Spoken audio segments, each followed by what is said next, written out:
नमस्कार साथियों, स्वागत है आप सभी का हमारे YouTube चैनल अजय वॉरियर्स में। मैं अजय तिवारी आप सभी का स्वागत करता हूं। आशा है आप सब स्वस्थ होंगे, मस्त होंगे। साथियों, आज का हमारा लेक्चर स्टार्ट है प्रमुख साहित्यिक रचनाएं एवं उनके संबंधित राजवंश। पता है कि जो हमारा मतलब एंशिएंट हिस्ट्री में अगर हम पढ़ते हैं, जैसे सिंधु सभ्यता, जैसे वैदिक सभ्यता, 6th सेंचुरी BC, तो जो हमारा आधुनिक काल होता है, मतलब जो हमारा प्राचीन काल है इतिहास का, उसमें कुछ प्रमुख साहित्यिक ग्रंथ हैं, कुछ प्रमुख साहित्यिक पुस्तकें हैं और उनसे संबंधित राजवंशों के बारे में पूछता है। तो उन्हीं पे आज हम चर्चा करेंगे कि कौन सी पुस्तक किस राजवंश से संबंधित है, कौन सी पुस्तक किस लेखक की है, उनका संबंध किस राजवंश से है।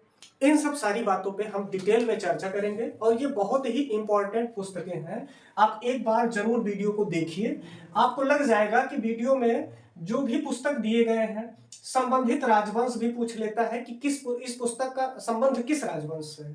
तो आप लोग वीडियो को बहुत ही इत्मीनान से धैर्यपूर्वक पूरा देखिएगा।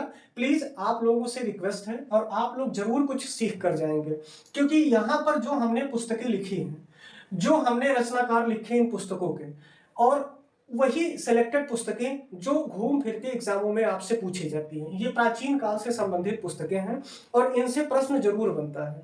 आप किसी भी एग्जाम की तैयारी करेंगे तो यहां से आपके क्वेश्चन जरूर 1-2 क्वेश्चन बन जाते हैं। इसलिए ध्यान से देखिए और पूरे वीडियो में एंजॉय कीजिए, आराम से पढ़िए। तो हम शुरू करते हैं। देखिए, अष्टाध्यायी। अष्टाध्यायी आपको पता है कि यह महर्षि पाणिनि की रचना है, ठीक है, और ये एक व्याकरण ग्रंथ है। क्या है? एक व्याकरण ग्रंथ है। मतलब अष्टाध्यायी किसकी रचना है? महर्षि पाणिनि की रचना है और यह एक व्याकरण ग्रंथ है, ठीक है। फिर हम बात करते हैं महाभाष्य।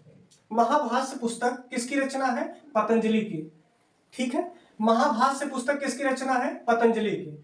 और यह पुष्यमित्र शुंग के विषय में जानकारी देती है। आपको पता है कि कई बार पूछा जाता है कि पतंजलि किसके दरबारी कवि थे या किस काल से संबंधित हैं, ऐसे क्वेश्चन पूछा जाता है। तो पतंजलि किस राजवंश से संबंधित हैं? तो शुंग वंश। और किस राजा के राज दरबारी थे? तो पुष्यमित्र शुंग। इन्होंने पुष्यमित्र शुंग के लिए अश्वमेध यज्ञ भी करवाए हैं। इस बात को भी आप याद रखिएगा कि पतंजलि जो है पुष्यमित्र शुंग के लिए अश्वमेध यज्ञ भी करवाए हैं। बहुत ही इत्मीनान से धैर्यपूर्वक आप वीडियो को पढ़िए। इसमें किताबों से संबंधित तो जो जानकारी दी जा रही है वो तो है ही, हम कुछ अतिरिक्त जानकारी भी इसमें देंगे, इसलिए वीडियो को पूरा देखिएगा। और ये जो पुस्तक दिखाए गए हैं, एक बार आप वीडियो को देखिए, कितने महत्वपूर्ण पुस्तक हैं और ये परीक्षाओं में एज इट इज पूछे जाते हैं। देखिए, कभी कभी कूट से पूछ लेगा, 4 लेखक दे देंगे, 4 पुस्तकें दे देंगे, कभी कभी 4 लेखक दे देंगे और 4 राजवंश दे देंगे। इसमें मिलान करना होता है कि कौन सा लेखक किस राजवंश से संबंधित है, ठीक है ना। तो बहुत ही इंपॉर्टेंट लेक्चर होने वाला है ये। लोग आप लोग इत्मीनान से धैर्यपूर्वक अच्छे से देखिए, जरूर कुछ सीख कर जाएंगे। और सामने आप लोगों का एग्जाम लगा हुआ है, सामने मई में PCS भी है, प्री देना है, तो यहां से क्वेश्चन बनते हैं। हम रिवीजन कराने के चक्कर में आप लोगों के लिए एकदम खोज खास के इकट्ठा एक ही वीडियो में आपको दे रहे हैं। इस वीडियो को देख लेंगे तो आपका पक्का 2-3 क्वेश्चन आराम से बन जाएगा। या तो पुस्तक का रचनाकार से संबंधित क्वेश्चन आ सकता है, या फिर पुस्तक का आपके राजवंशों से संबंधित आ सकता है। कि जैसे मान लीजिए पूछ लिया कि कथा मंजरी, बृहद कथा मंजरी किसकी रचना है? तो छेवेंद्र की रचना है। किस राजवंश से संबंधित है? तो ये मौर्य काल के बारे में जानकारी देती है। तो बहुत ही इंपॉर्टेंट टॉपिक है ये, प्लीज वीडियो को पूरा देखिएगा। हम बात कर रहे थे पतंजलि की। तो पतंजलि जो आपको पता है कि योग दर्शन पतंजलि जी का है, ठीक है ना। ये किस राजवंश से संबंधित थे? तो शुंग राजवंश से संबंधित थे। और इन्होंने पुष्यमित्र शुंग कि ये दरबारी कवि थे, इन्होंने अश्वमेध यज्ञ करवाए थे। तो ये थोड़ी अतिरिक्त जानकारी, पुस्तकों के अतिरिक्त भी हम आपको जानकारी देते रहेंगे, ठीक है। मुद्रा राक्षस किसकी रचना है? तो विशाख दत्त जी की रचना है। और ये किस राजवंश से संबंधित है? तो ये मौर्य काल से संबंधित है, ठीक है ना। मुद्रा राक्षस किस राजवंश से संबंधित पुस्तक है? तो मौर्य काल से संबंधित है। और इसमें जो बातें कही गई हैं वो मौर्य काल के आर्थिक, सामाजिक, उस समय का जो सिचुएशन था उसके बारे में ये पुस्तक हमको जानकारी देती है। और इसके रचनाकार कौन है? तो विशाख दत्त जी हैं। अब बात करते हैं कथा सात सागर, ठीक है ना। ये बहुत ही इंपॉर्टेंट है। ये किसकी रचना है? तो सोमदेव की रचना है। ये किस राजवंश से संबंधित है? तो ये भी मौर्य काल से संबंधित है, ठीक है ना, मौर्य काल के विषय में जानकारी देती है। कथा सारित सागर किसकी रचना है? तो सोमदेव की रचना है। फिर आज बात करते हैं हम बृहद कथा मंजरी। तो बृहद कथा मंजरी ये क्षेमेंद्र की रचना है। इसके रचनाकार कौन है? क्षेमेंद्र। और यह भी मौर्यकालीन पुस्तक है, ठीक है ना, मौर्यकालीन राजवंश के बारे में जानकारी देती है। और मौर्य काल की ही एक प्रमुख पुस्तक अर्थशास्त्र, आपको पता ही होगा, कौटिल्य जी की रचना है, चाणक्य की, ठीक है। नीति सागर, नीति सार किसकी रचना है? तो कामंदक की रचना। ये बहुत इंपॉर्टेंट है, याद रखिएगा। यहाँ पे जितने भी पुस्तक आपको दी गई हैं और जो भी यहाँ बताया जा रहा है सब बहुत ही इंपॉर्टेंट है। आप लोग देख के ही समझ जाएंगे कि यहाँ पे बहुत सारी बातें आपके उपयोगी साबित हो सकती हैं, परीक्षाओं से संबंधित बहुत ही महत्वपूर्ण है। इसलिए वीडियो को पूरा देखिएगा, आपसे रिक्वेस्ट है, आप जरूर कुछ सीख कर जाएंगे यहाँ से। तो नीति सार किसकी रचना है? कामंदक की रचना है। और ये गुप्तकालीन प्रशासन की जानकारी देता है, ठीक है। किसके विषय में है? गुप्त काल के वंश के विषय में है।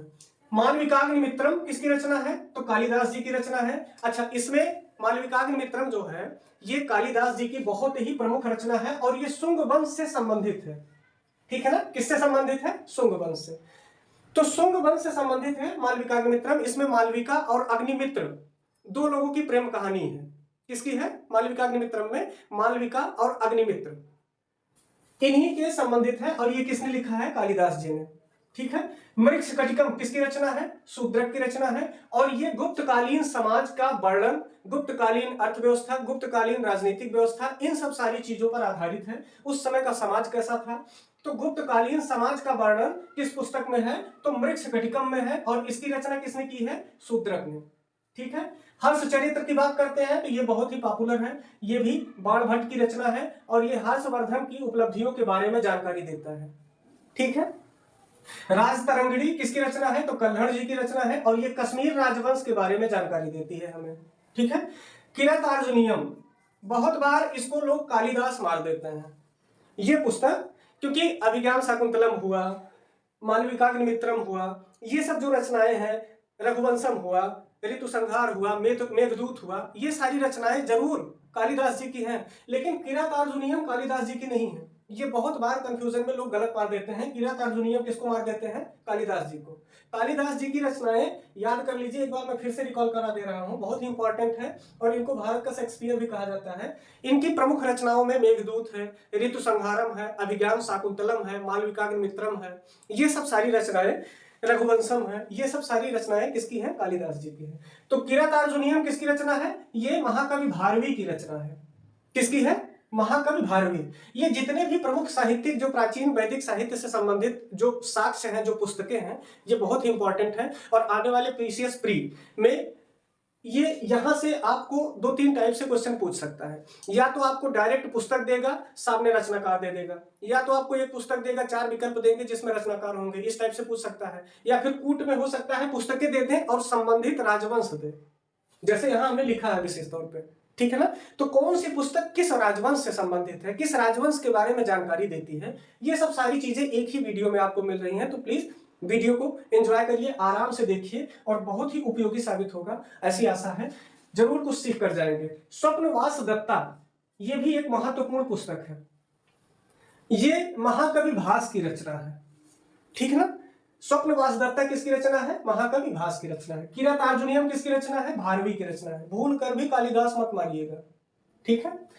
अब बात करते हैं कर्पूर मंजरी, ये भी बहुत ही इंपॉर्टेंट रचना है। कर्पूर मंजरी और काव्य मीमांसा किसकी रचना है? राजशेखर जी की रचना है।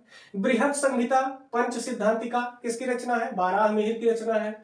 सूर्य सिद्धांतिका आर्यभट्टियम किसकी रचना है? आर्यभट्ट जी की रचना है। और याद रखिए गुप्तकालीन पुस्तकें हैं ये। कौन? बृहद संहिता, पंच सिद्धांतिका, सूर्य सिद्धांतिका, ये सब किस काल की है? तो गुप्त काल की पुस्तकें हैं, ठीक है। आशा है आप सबको वीडियो अच्छा लगा होगा, इसके लिए धन्यवाद। लेकिन साथियों, आप लोग हमारे चैनल को सपोर्ट नहीं कर रहे हैं, आप लोगों का सब्सक्राइब यार बढ़ नहीं रहा भाई। तो प्लीज एक सब्सक्राइब करिए, चैनल को शेयर करिए ज्यादा से ज्यादा। अगर आप लोग कुछ सीख रहे हैं, आप लोगों का प्यार तो बहुत मिल रहा है, लेकिन आप लोग बिना सब्सक्राइब किए ही चले जाते हैं, तो कम से कम एक सब्सक्राइब तो कर ही दीजिए, ठीक है ना। और वीडियो कैसा लगा हो कमेंट बॉक्स में आप जरूर बताइएगा, अपनी राय जरूर दीजिएगा। धन्यवाद, जय हिंद।